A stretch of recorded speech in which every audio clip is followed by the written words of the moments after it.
नमस्कार दोस्तों। आज मैं मॉडर्न हिस्ट्री का यूरोपीय कंपनी के आगमन से लेकर के आपको 1947 देश की आज़ादी तक पढ़ाऊँगा। इसमें पार्ट 1, 2 और 3 करके आएगा, क्योंकि लंबा वीडियो हो जाएगा अगर एक बार बनाया जाए तो, इसलिए पार्ट 1 वीडियो है। इसमें आपको एकदम फैक्ट मिलेगा। ये वीडियो एग्ज़ाम के पॉइंट भी से इम्पोर्टेंट रहेगा रिविज़न के लिए। आज मैं थोड़ा सा एक खबर बता दे रहा हूँ आप लोगों को कि यूपी पीसीएस के एग्ज़ाम को जुलाई में कर दिया गया, अभी एक्सटेंड करके। आरओ एग्ज़ाम कैंसिल हो ही चुका है। यूपी पुलिस का भी कैंसिल हो चुका है। 70 बीपीएससी है जिसका टीचर का एग्ज़ाम है। तो बहुत सारे एग्ज़ाम है, आप लोग अच्छे से पढ़िए, शिद्दत से आप लोग एक साल मेहनत कीजिए, मिलेगा, जॉब भी मिलेगी, हर कुछ मिलेगी। एक साथ शिद्दत से आप लोग पढ़िए। ये नहीं कि लगे हैं पढ़ रहे हैं हो रहा है, ऐसे में एग्जाम कंपटीशन नहीं निकालने वाला है दोस्तों। क्योंकि जिस स्तर का आज का कंपटीशन हो गया ना, उसके लिए आपको अच्छे मेहनत कंटिन्यूटी की ज़रूरत है। मतलब कंटिन्यू पढ़िए आप, यानी आज पढ़े फिर कल रात में घूम रहे कभी, ऐसे नहीं होगा दोस्तों। तो अच्छे से पढ़िए आप लोग।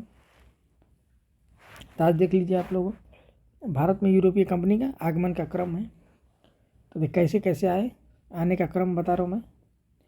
तो ये पहला वीडियो है, इसका पार्ट 2 और 3 भी आएगा। तो पुर्तगाली आए सबसे पहले, फिर डच आए, फिर अंग्रेज और डेनिश, फिर फ्रांसीस आए। पुर्तगाली, डच, अंग्रेज, डेनिश और फ्रांसीस आए। तो आप लोग याद हो गया होगा। भारत में आने वाली कंपनियां की स्थापना वर्ष, वहाँ से कब आए वो आप क्रम बता दिए, आप स्थापना बता दो। एस्तादो द इंडिया पुर्तगाली कब आए? 1498 में स्थापना कर दिया। ये जिस वर्ष आए उसी वर्ष इसने स्थापना कर दिया, देख लीजिए, याद रखिए। British east India company Britain 1599 में स्थापना करती है, जो कि 1600 में आती है। ये बिरंग दे एस्ट्यूनो से कंपनी डच कब आती है? 1600 में स्थापना कर देती है। इसके बाद डेनमार्क डेनिश, ये 1616 में स्थापना करती है। और इसके बाद Francis company the dense orientals, मतलब फ्रांसिस 1664 में स्थापना कर देती है। उसके बाद भारत में यूरोपीय कंपनी की प्रमुख फैक्ट्रियाँ कब कब कौन स्थापित किया? भारत में यूरोपीय कंपनी की प्रमुख फैक्ट्रियाँ, तो पुर्तगाली कोचीन में लगाया कब? 1503 में, याद रखिएगा। अंग्रेज सूरत में 1608 में, सॉरी दोस्तों 1608 में। फ्रांसीसी सूरत में 1668 में लगा देता है। डच मुसलीपट्टनम में 1605 में लगा देता है। डेनिश ट्रावनकोर कहाँ है? तमिलनाडु में 1620 में लगा देता है। तो आप लोगों को याद हो गया होगा। उसके बाद पुर्तगाली देख लीजिए। सबसे पहले पुर्तगाली आया तो उसके बारे में सारा देख लीजिए, सीक्वेंस 1498 से लेकर के पूरे। तो 1498 ईस्वी देखिए, पुर्तगाली कंपनी एस्तादो द इंडिया की स्थापना होती है। 1498 में किसको स्थापना होती है? एस्तादो द इंडिया की स्थापना होती है। मई 1498 में ही वास्को डी गामा भारत का आगमन करता है। वास्को डी गामा भारत का एक और चीज़ मैं बताना चाहता हूँ दोस्तों, कि आप ये मत सोचिए कि भारत का खोज वास्को डी गामा ने किया। अरे भारत तो पहले ही से था, उसका क्या खाक खोज करेगा? कुछ नहीं किया था। भारत का खोज पहले हुआ था, लेकिन वो भारत आने का रास्ता का खोज किया था। भारत का क्या खोज किया था उसने? ऐसा कुछ नहीं किया था। भारत आने का रास्ता का उसने खोज किया था। भारत तो पहले ही से था, भारत है ना। 1500 ईस्वी में द्वितीय पुर्तगाली पेड्रो अल्वारेज कैब्रल भारत आया। 1502 ईस्वी में वास्को डी गामा पुनः भारत आया। 1503 ईस्वी में कोचीन में पहली पुर्तगाली कंपनी की स्थापना हो जाती है, देख लीजिए। 1505 में फ्रांसिस्को डी अल्मेडा प्रथम पुर्तगाली गवर्नर जनरल के रूप में भारत आया। 1509 में देख लीजिए, भारत में पुर्तगीज शक्ति का वास्तविक संस्थापक अल्फासो डी अल्बुकर्क को बनाया गया, ये गवर्नर भी था। 1530 में गोवा में पुर्तगालियों की औपचारिक राजधानी बनी। कब बनी? 1530 में गोवा में पुर्तगाली की क्या बनी? औपचारिक राजधानी बन जाती है। 1542 में प्रसिद्ध जूस संत जेवियर भारत आया। जूस संत जेवियर कब भारत आता है? तो याद रखिए कब आता है? 1542 में संत जूस जेवियर भारत आता है। 1554 में भारत में प्रथम प्रिंटिंग प्रेस की स्थापना होती है। भारत में प्रिंटिंग प्रेस की स्थापना कब होती है? तो 1556 में होती है। सीक्वेंस पे दिया है दोस्तों, आप लोगों को बिल्कुल इसमें दिक्कत नहीं होगी पढ़ने में, एकदम सीक्वेंस पे दिया हुआ है, आपको रिवीजन के लिए एकदम इम्पोर्टेंट है, इजीली कर सकते हैं। उसके बाद डच आया, पुर्तगाली के बाद डच देख लिए। 1595-96 में प्रथम डच नागरिक कार्नेलिस हॉटमैन भारत आया।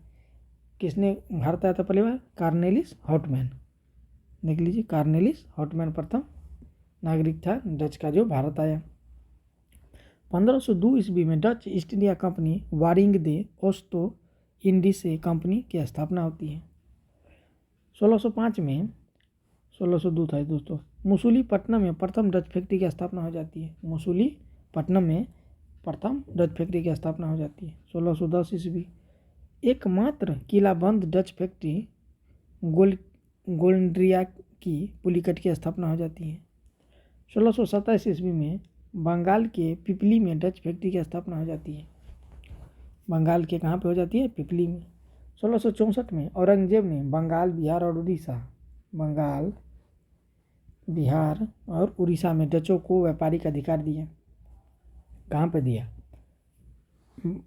बंगाल, बिहार और उड़ीसा में दिया। 1664 में औरंगजेब ने बंगाल, बिहार और उड़ीसा में डचों को व्यापारिक अधिकार दिया।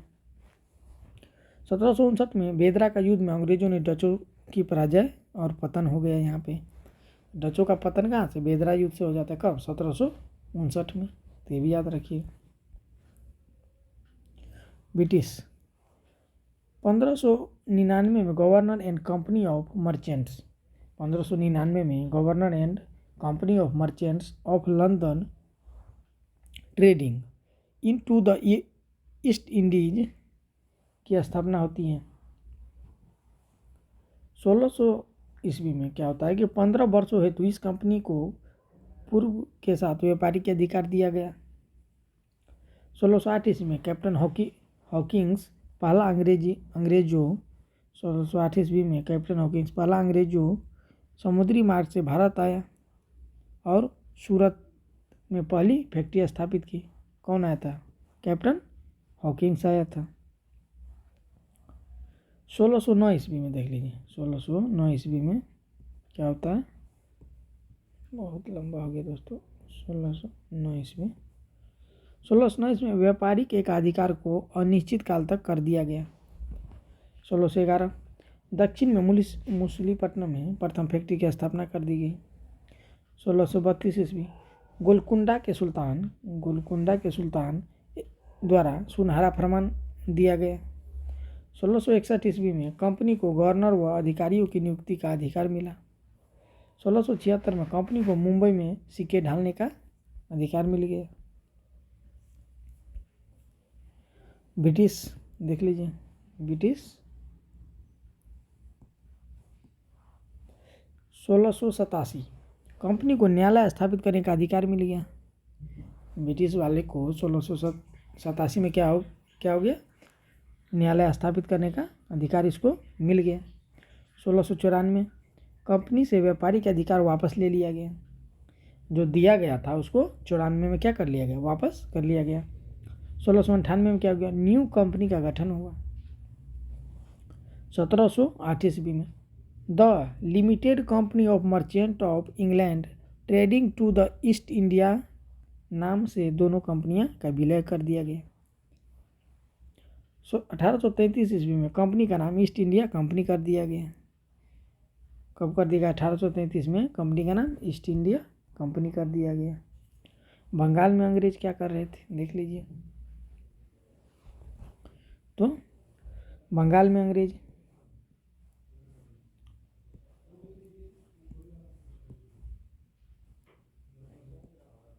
तो 1651 में 3000 रुपये के बदले बंगाल, बिहार और उड़ीसा 3000 रुपये के बदले बंगाल, बिहार और उड़ीसा में मुक्त व्यापार की अनुमति दे दिया गया अंग्रेजों को। कहाँ पे? बंगाल, बिहार और उड़ीसा में। 1686 में अंग्रेज ने हुगली लूटा। 1686 में अंग्रेजों ने किसको लूटा? हुगली को लूट लिया। 1698 आ जाइए। 1698 में अंग्रेज ने सूतातानी, कालिकाता, गोविंदपुर की जमींदारी प्राप्त की। 1717 ईस्वी में फर्रुखसियर की शाही फरमान 1717 ईस्वी में फर्रुखसियर की शाही फरमान कंपनी का मैग्ना कार्टा जारी कर छूट प्रदान किए। कंपनी का मैग्ना कार्टा जारी कर छूट प्रदान किया। डेनिस को देख लीजिए। 1616 ईस्वी में 1616 ईस्वी में डेनिश ईस्ट इंडिया कंपनी का भारत आगमन होता है। कब होता है? 1616 ईस्वी में। 1620 में क्या होता है? तो ट्रेकोवर में प्रथम फैक्ट्री की स्थापना होती है। 1745 में भारत से प्रस्थान हो जाता है। अब फ्रांसिस आ गया।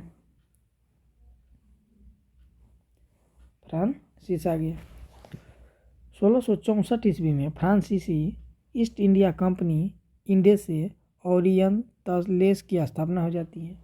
फ्रांसीसी कंपनी की स्थापना कब हो जाती है? 1664 में। 1746 से 48 देख लीजिए। 1746 से 48 में प्रथम कर्नाटक युद्ध हो जाता है। 46 से 48 में फ्रांसीसी व कर्नाटक के नवाब अनवर-उद्दीन के मध्य होता है यह युद्ध। अनवर-उद्दीन के मध्य युद्ध होता है। 1746 में सेट टोमे के युद्ध में फ्रांसीसी की विजय हो जाती है। किस युद्ध में? सेट टोमे के युद्ध में किसको विजय हो जाती है? फ्रांसीसियों की विजय हो जाती है। 1748 आ जाइए। 1748 ईस्वी एला सापेल की संधि व प्रथम कर्नाटक युद्ध की समाप्ति मद्रास अंग्रेजों को पुनः प्राप्त हो जाता है। इसमें मद्रास अंग्रेजों को पुनः प्राप्त हो जाता है। 1749 से 1754 इसमें द्वितीय कर्नाटक युद्ध होता है। 1749 से 1754 में हैदराबाद व कर्नाटक में उत्तराधिकारी की समस्या के लिए युद्ध चल रहा था। 1749 में आप देखिए अंबूर का युद्ध भी होता है। इसमें क्या था? चंदा साहब कर्नाटक का नवाब बना। अंबूर के युद्ध में चंदा साहब क्या बना? कर्नाटक का नवाब बना। 1754 ईस्वी में पांडिचेरी की संधि हुआ द्वितीय कर्नाटक युद्ध समाप्त हो जाता है। 1754 में पांडिचेरी की संधि हुआ द्वितीय कर्नाटक युद्ध समाप्त हो जाता है। 1758 से 63 ईस्वी में द्वितीय कर्नाटक युद्ध ब्रिटिश व फ्रांसीसियों के मध्य हो जाता है। किसके बीच? ब्रिटिश और फ्रांसीसियों के मध्य हो जाता है। 1760 में वानडिवास का युद्ध हो जाता है। युद्ध में ब्रिटिश की विजय हो जाती है। 1760 में याद रखिएगा, तो बहुत बार क्वेश्चन पूछा हुआ है कि वानडिवास का युद्ध, तो याद रखिएगा कब होता है? 1760 में वानडिवास का युद्ध हो जाता है। 1763 में पेरिस की संधि हो जाती है। 1763 में किसकी संधि हो जाती है? पेरिस की। अंग्ल फ्रांसीसी संघर्ष देख लीजिए। प्रथम कर्नाटक युद्ध 1746 से 48 में होता है। याद रखिएगा कब होता है? 1746 से 48 में। कारण क्या रहा था इसका? ऑस्ट्रिया के उत्तराधिकार के युद्ध का भारत में विस्तार। याद रखिएगा, ये बहुत इंपॉर्टेंट फैक्ट है, याद रखिएगा इसको। प्रथम कर्नाटक युद्ध का क्या कारण था? तो ऑस्ट्रिया के उत्तराधिकार के युद्ध का भारत में विस्तार, इसके कारण यह हुआ था। परिणाम क्या रहा? एला सपला की संधि के तहत यह समाप्त हो गया दोस्तों। किसके तहत? एला एक्सला सापेल की संधि के तहत, ऐसे एला सापला भी कह सकते हैं। द्वितीय कर्नाटक युद्ध 1749 से 54 में होता है। प्रथम 46 से 48, 49 से 54, तृतीय 58 से 63, याद रखिएगा। दूसरे का कारण क्या रहा था? हैदराबाद और कर्नाटक के विवादास्पद उत्तराधिकारियों को मुद्दे पर यह हुआ था। परिणाम क्या रहा? पांडिचेरी के संधि के तहत यह समाप्त हो गया। पांडिचेरी के संधि के तहत यह समाप्त हो गया, समझ गए। तृतीय कर्नाटक युद्ध ये प्रथम हो गया, ये द्वितीय, और ये तृतीय कर्नाटक युद्ध 1758 में 63 क्या था? ये सप्तवर्षीय युद्ध था, भारत में विस्तार था इसका। परिणाम का पेरिस की संधि के तहत यह समाप्त हो गया। क्या हो गया? पेरिस संधि के तहत यह समाप्त हो गया। तब तीनों कर्नाटक युद्ध आप देख लिए। प्रथम 46 से 48, द्वितीय 49 से 54, तृतीय 58 से 63। कारण क्या रहा? ऑस्ट्रेलिया के उत्तराधिकारी के लिए युद्ध हुआ, भारत में इसका विस्तार हुआ, पहला। दूसरा, हैदराबाद और कर्नाटक के विवाद पर उत्तराधिकारियों के लिए हो गया था। तीसरा में सप्तवर्षीय युद्ध चला था। पहला एला सपला की संधि के तहत समाप्त हुआ, दूसरा पांडिचेरी की संधि के तहत समाप्त हुआ, तीसरा पेरिस की संधि के तहत समाप्त हुआ। मैसूर 1612 में वांडियार राजवंश की स्थापना होती है। 1612 में क्या होती है? वांडियार राजवंश की स्थापना हो जाती है। किसके? हैदर अली। देख लीजिए अब। 1755 में डिंडीगुल में आधुनिक शस्त्रागार की स्थापना कर देती है। कब? 1755 1755 में कहाँ डिंडीगुल में आधुनिक शस्त्रागार की स्थापना किया। 1759 ईस्वी में मैसूर का सेनापति बना हैदर अली और 1761 में मैसूर का शासक बन बैठा। किसने? हैदर अली की बात हो रहा है इसमें, याद रखिए, हैदर अली की बात हो रही है, बन बैठा। टीपू सुल्तान आप देख लीजिए, कौन? टीपू सुल्तान। 1782 में शासक बना, कौन? टीपू सुल्तान। जोकोबिन क्लब की स्थापना किया, किसने? टीपू सुल्तान ने। आधुनिक नौसेना के गठन का प्रयास किया इसने, किसने? टीपू ने। श्रीरंगपट्टनम में स्वतंत्रता का वृक्ष लगवाया। अब देखिए आंग्ल मैसूर युद्ध देख लीजिए, इसमें आंग्ल मैसूर युद्ध, कारण, परिणाम, पक्षकार और गवर्नर जनरल कौन था? सारा एकदम सीक्वेंस बाय है, आप लोग एक बार पढ़िएगा, इसमें इतना फैक्ट डाला गया है, इस सीक्वेंस से डाला गया है कि आपको ये रिवीजन के समय बहुत इंपॉर्टेंट होगा। लगभग क्वेश्चन आपको जो फैक्ट से आएगा ना टकरा जाएगा, कोई भी क्वेश्चन आएगा टकरा जाएगा। मॉडर्न का ही पूरे फैक्ट ही फैक्ट है, कहीं आपको दिक्कत होने वाली नहीं है। तो देखिए आंग्ल मैसूर युद्ध प्रथम 1767 से 69 तक, 67 से 69 तक। कारण क्या था इसका होने का? तो ब्रिटिश महत्वाकांक्षा व हैदर का फ्रांसीसियों से संबंध होने का कारण। देखिए दोस्तों इसमें पूरा कारण, परिणाम, पक्षकार और गवर्नर जनरल सारा दिया हुआ है, आपको बिल्कुल कन्फ्यूजन नहीं होने वाला है। परिणाम देख लीजिए, मद्रास की संधि के तहत 1759 में समाप्त हो गया ये। पक्षकार कौन थे? हैदर अली व अंग्रेज थे इसमें। पक्षकार कौन थे? हैदर अली और अंग्रेज थे। गवर्नर जनरल कौन थे? लॉर्ड वेरेलस्ट थे, लॉर्ड वेरेलस्ट थे, याद रखिएगा। द्वितीय 80 से 84 में हो जाता है। द्वितीय आंग्ल मैसूर कब होता है? 80 से 84 में। अंग्रेजों द्वारा संधि की अवहेलना व हैदर अली द्वारा त्रिगुट निर्माण। अंग्रेजों द्वारा संधि की अवहेलना व हैदर अली द्वारा त्रिगुट निर्माण कारण था। मंगलौर की संधि के साथ 1784 में समाप्त हो जाता है ये। परिणाम ये रहा। पक्षकार का टीपू अंग्रेज थे इसमें और वैरेन हेस्टिंग थे इसमें गवर्नर जनरल। तो सारे पक्ष आप जान गए। तृतीय देख लीजिए, 4 आंग्ल मैसूर युद्ध हुए थे। 90 से 92 में होता है, 99 में होता है। मंगलौर की संधि के तहत अस्थायित्व बना रहा है ये। परिणाम क्या रहा? श्रीरंगपट्टनम की संधि तो 1792 में समाप्त हो गया। पक्षकार थे टीपू और अंग्रेज के बीच हुआ था। गवर्नर जनरल कौन थे? लॉर्ड कॉर्नवालिस थे, तो याद रखिएगा। चतुर्थ में 1799 में होता है। टीपू और फ्रांसीसियों के संबंध वेलेजली के आक्रमण नीति था कारण। परिणाम क्या निकला? टीपू की मृत्यु सहायक संधि के द्वारा मैसूर पर ब्रिटिश नियंत्रण हो गया। पक्षकार के थे कृष्णराज व अंग्रेज थे इसमें। गवर्नर जनरल लॉर्ड वेलेजली थे। तो आप लोगों को मुझे लग रहा है अब कहीं दिक्कत नहीं होने वाली है।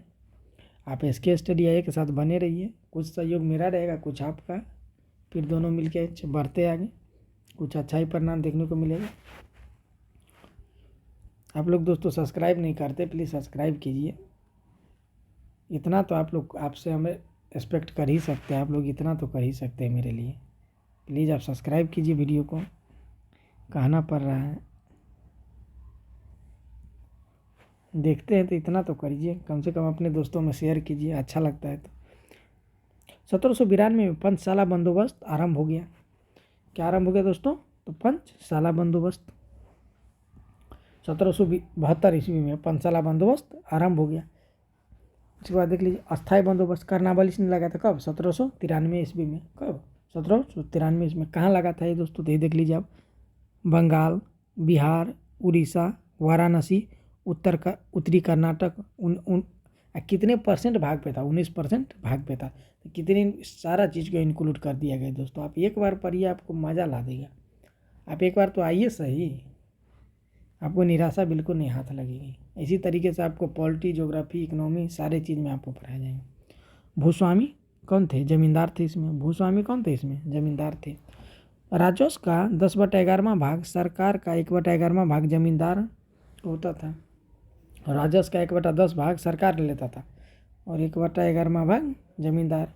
1794 में सूर्यास्त कानून लाया गया। तो सारा इसमें इंक्लूड कर दिए हूँ, आपको कहीं दिक्कत नहीं होने वाली मेरे हिसाब से। 1794 में सूर्यास्त कानून लाए। भू राजस्व नीति देख लीजिए इसमें। अब रेतवारी प्रथा किसने लाया था? थॉमस मुनरो व कैप्टन रीड के द्वारा लाया गया था। कब? 1792 में। कब? 1792 में।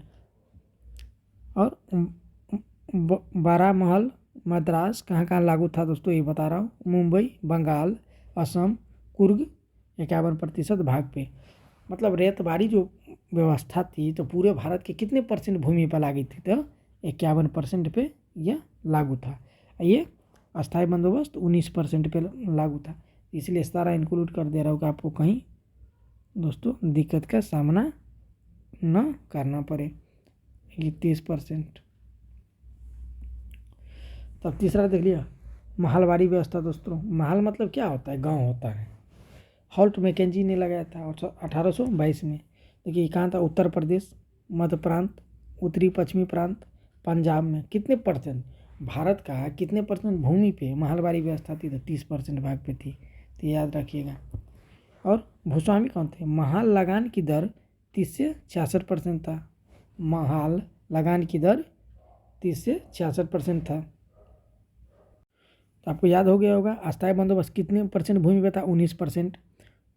उसके बाद रेतवारी व्यवस्था 51% दोस्तों, और महलवारी 30% था। अब ऐसे याद रखिएगा। अस्थायी बंदोबस्त कहाँ कहाँ लागू था? बिहार, बंगाल, बिहार, उड़ीसा, वाराणसी, उत्तरी कर्नाटक। भारत में ब्रिटिश आर्थिक नीति। भारत में ब्रिटिश आर्थिक नीति क्या था? तो उपनिवेशवाद देख लीजिए। उपनिवेशवाद साम्राज्यवाद की पहली अवस्था। साम्राज्यवाद की पहली अवस्था। केंद्र में आर्थिक शोषण। और भारत में आरंभ पलासी युद्ध के पश्चात। क्या हुआ था भारत में आरंभ? पलासी युद्ध के पश्चात। देख लिया ब्रिटिश उपनिवेश के चरण कैसे कैसे रहा, सारा आपको आज देखने को मिलेगा। कैसे कैसे रहा। तो देखिए वाणिज्यिक पूंजीवाद क्या कब से कब? 1757 से 1813 तक रहा था। वाणिज्यिक पूंजीवाद का चरण 1757 से 1813। औद्योगिक पूंजीवाद 1813 से 1858 ईस्वी तक रहा। वित्तीय पूंजीवाद 1858 के पश्चात रहा था। तो व्यापारिक एकाधिकार, राजनीतिक नियंत्रण, राजस्व पर नियंत्रण और आर्थिक लूट था। औद्योगिक पूंजीवाद में क्या था? तो ब्रिटेन में औद्योगिक क्रांति, व्यापारिक एकाधिकार का अंत, मुक्त व्यापार नीति, परिवहन व विकास, भारत कच्चे माल का निर्यातक व तैयार माल आयात देश बना।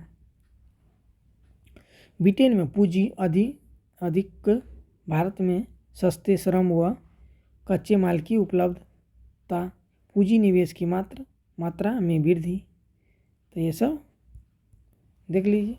वाणिज्यिक पूंजीवाद में क्या था? औद्योगिक पूंजीवाद में था। वित्तीय पूंजीवाद में कब से कब रहता? इसका चरण था 1757 में वाणिज्य से 1813 वाणिज्यिक पूंजीवाद। औद्योगिक पूंजीवाद 1813 से 1858 और वित्तीय पूंजीवाद में 1858 ईस्वी के पश्चात रहा। भारत में रेलवे का विकास तथ्यात्मक विवरण। भारत में रेलवे का विकास का तथ्यात्मक विवरण देख लीजिए। सारा आपको अब बता दे रहा है एकदम। 1831 से 32 ईस्वी में भारत में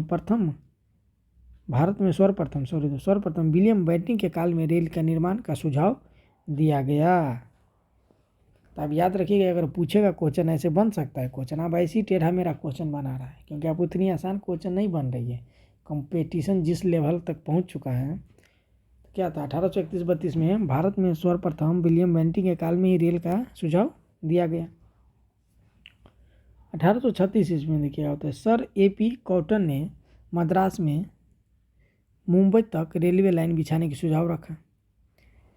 मुंबई तक लाइन बिछाने का सुझाव रखा। फिर 1844 में क्या होता है? पहली बार भाप गाड़ी बनाने का प्रस्ताव रखा गया। पहली बार क्या रखा गया? भाप गाड़ी बनाने का प्रस्ताव रखा गया। 1849 ईस्वी में क्या होता है? भारत सचिव ने east India railway company EIRC तथा great Indian peninsular railway company GIP के साथ रेलवे के पहले इकरारनामे पर हस्ताक्षर किया गया। East India railway company EIRC को कोलकाता से east India railway company Kolkata से